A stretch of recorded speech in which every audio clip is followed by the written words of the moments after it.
শিক্ষা গবেষণায় সারা বিশ্বের শিক্ষার্থীদের জন্য ভূস্বর্গ মার্কিন ভূখণ্ড। 2023-24 শিক্ষাবর্ষে যুক্তরাষ্ট্র জুড়ে বিশ্বের 210টির বেশি দেশ ও অঞ্চলের 11 লাখের বেশি শিক্ষার্থী অধ্যয়নরত ছিল, যা আগের বছরের তুলনায় 7% বেশি। একের পর এক বিতর্কিত পদক্ষেপের ধারাবাহিকতা বজায় রেখে এবার যুক্তরাষ্ট্রে বিদেশি শিক্ষার্থীদের ভিসা প্রক্রিয়া স্থগিত করল প্রেসিডেন্ট ডোনাল্ড ট্রাম্পের প্রশাসন।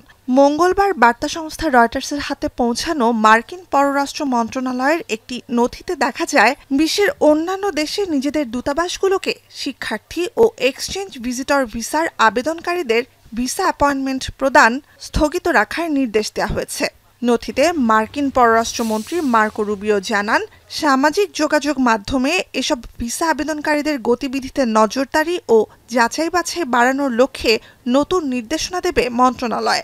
সমালোচকরা বলছেন, বিদেশি শিক্ষার্থীদের ওপর এসব বিধিনিষেধের করুণ পরিণতি কিছুদিনের মধ্যেই ভোগ করতে শুরু করবে ট্রাম্প প্রশাসন। In some fields, international students are absolutely essential to the work that is done on university campuses, particularly in many STEM fields, many high-tech engineering fields. As many as half or more of the graduate students in some of these fields come from overseas. The other impact is a financial one, because typically international students are full-pay students. So eliminating international students from the equation has a definite deleterious budgetary implications for a lot of these institutions. যুক্তরাষ্ট্রভিত্তিক online রাজনৈতিক সংবাদ মাধ্যম Politico অভ্যন্তরীণ নথিটির খবর প্রথম প্রকাশ করে। এতে বলা হয়, বিদ্যমান নির্দেশনার অধীনে ইতোমধ্যে যেসব আবেদনকারীর ভিসার সাক্ষাৎকারের দিনক্ষণ জানানো হয়েছে, তাদের ভিসা প্রক্রিয়া চালু থাকবে। কিন্তু আবেদন জমা দিলেও এখনও দূতাবাসে সাক্ষাতের দিন ধার্য হয়নি যাদের, স্থগিত হবে তাদের প্রক্রিয়া। আবার বর্তমান বিদেশি শিক্ষার্থীদের ক্লাসে পর্যাপ্ত উপস্থিতি না থাকলে তাদের ভিসা বাতিলেরও হুমকি দেওয়া হয়েছে।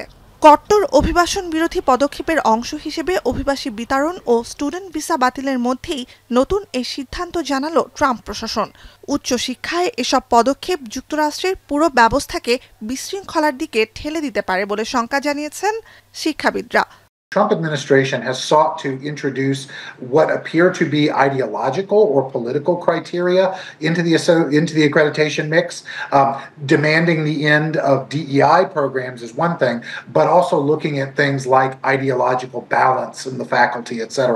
This would be a major upheaval in the way that institutions are accredited. Well, they've reshaped it in a couple of important ways. গাজায় ইসরায়েলি বর্বরতা বন্ধের দাবিতে যুক্তরাষ্ট্রের বিভিন্ন বিশ্ববিদ্যালয়ে ফিলিস্তিনপন্থী বিক্ষোভকারীরা চক্ষুশূল ওয়াশিংটনের। দ্বিতীয় মেয়াদে ক্ষমতায় ফিরেই সবার আগে বিদেশি শিক্ষার্থীদের ওপর খড়গহস্ত হন প্রেসিডেন্ট ট্রাম্প। ফিলিস্তিনিদের সমর্থক এবং ইসরায়েলের সমালোচক বিদেশি শিক্ষার্থী শুধু নয়, যুক্তরাষ্ট্রে স্থায়ী বসবাসের অনুমতি পাওয়া গ্রিন কার্ডধারীদেরও দেশে পাঠাতে দ্বিধা করবে না ট্রাম্প প্রশাসন, জানিয়েছেন সংশ্লিষ্ট কর্মকর্তারা। নুজহাত কামাল, এখন বিশ্ব। কালার এক্সপার্ট, জর্জ স্যাপ এবং মাইল্ড অন হ্যান্ডস টেকনোলজি সমৃদ্ধ অরিক্স ক্রিস্টাল ওয়াশ আপনার লন্ড্রি এক্সপার্ট।